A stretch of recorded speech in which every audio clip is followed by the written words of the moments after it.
How can I check for NaN values?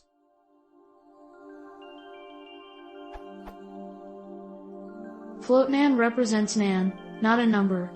But how do I check for it?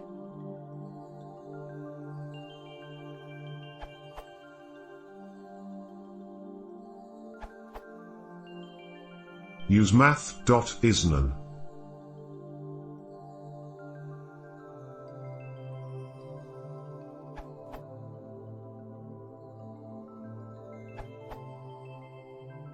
The usual way to test for a NaN is to see if it's equal to itself.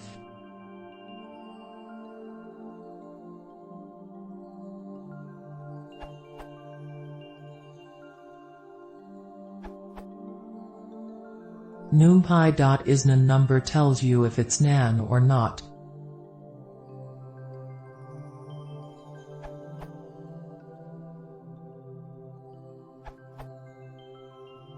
Here are 3 ways where you can test a variable is NaN or not.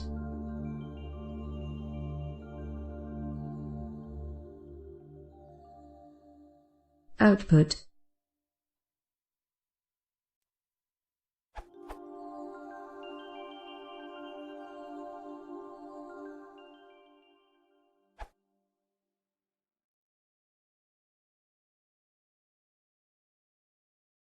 If you want to see more, please consider subscribing.